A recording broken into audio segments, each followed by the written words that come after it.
अस्सलामु अलैकुम आज बनावो अस मशरूम मटर तो बेय चामनि हुंद खास सिन युस जन वारियाह मजेदार छु गसान वमेद छ ज तुह बनइव यह जरूरी सिन तो तुह यह पसंद त पक्यू करो अस शुरू सारी खुद गोनेथ नि मे ताय मज आब यह कोर मे गरम तो अत मज त्रावो अस मटर तो यमन दिमो अस फुकर या थवो अस पेट ढकन तो दिमो अस यत मन पाक तो यपर अनो मशरूमस चटो अस यह लोट इतकन तो करो अस यत मंजस कट अस थवो बड़ी बड़ी तिकाज रनित पत यम चमान तो तवे थम यत बड़ी बड़ी तो कट कर सन तैयार यम असल पट छलन तो अके तुलहोक अस यम मशरूम पीस तो तुलो अस यह माल यत तो छलोक असल पट यह सेख वेख आस यत या रब तो सह नेर कि साफ गो मशरूम थवोक अस बानस मज तकन तुलो अस बाकियन पीसन अत लगे थोड़ा सा टाइम यपर मे तव ताय मज त्रो मे तिल चमचह 3 तो वन क्या करो तेज पत्त 2 त्रो अत मज बे त्रो यम दालचीन 2 बे त्रो यह बुडल चटित बे त्रो अस यम सब्ज अल 2-3 बे त्रोस यम रंगफल 2-3 तो यह करो असल पे फ्राई थोड़ा सा तो गंड मे नुक नुक कतरोमुत तो यह त्राव अत ऊर तो करहन अस लाइट फ्राई ज्यादा गंड जालुन कह हल्क फ्राई कर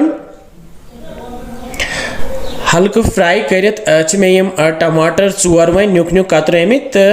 अत बना बह प्यूरे बन त्रावक बह यम ये गंड त्रित रलाव असल पे तो करहन अस फ्राई कल आब वाब श्रपि तो यह मसाल गस तैयार मसाल गो अस तैयार तो वन त्रा बह यम रुहन चटित श्राप ऊर तो वन त्रा बह लेदर चमचा बे त्रा बह तम मर्चवांगन चमचा बे त्रा बह यम बादियान चमचह 1.5 यथ ऊर तो अम पत क्या करो अम पत त्रा बह यह शोंठ पाउडर 1 चमचह तो रलावन अस असल पे बहुत इंडक्शनस पे रनान तो इंडक्शनस मे थोमुत वारिया लो हीट तो अम पत क्या करो ब्या तव अन मे तो अत मज त्राव यम थनस बड़ 2 चमचह तो मेल्ट गसित क्या करो मे चामन कर्म लकट लकट पीस चामन मे 1 किलो निम यह त्रो मे अत ऊर तो दिन अत सतन ताय मज फिरन फिरन कल ब्राउन हिच गस चामन गई ब्राउन वन त्रो अत मज मशरूम तो हिलाव बे इथे कन ताय मज अत सत नेर आब हिू तो यह आब खुशक कर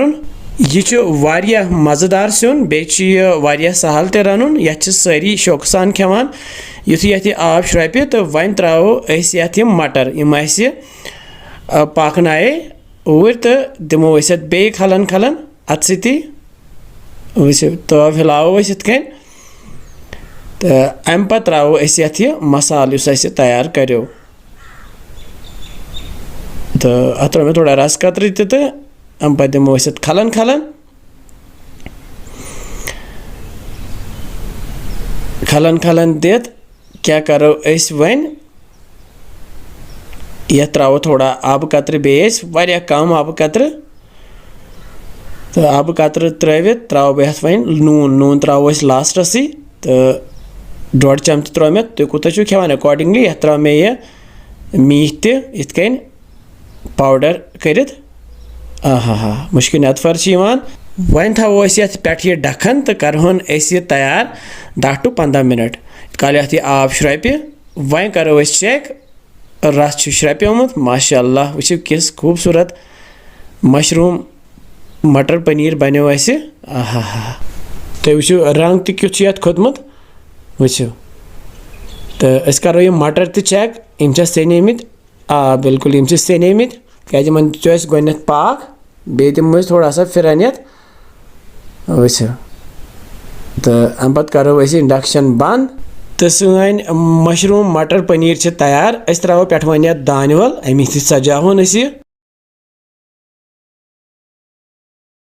तो तुम तह बनइव बे सन चैनल तह सब्सक्राइब करान बे वनान कमेंट सेक्शन मज किस तुम बसान सान रेसिपीज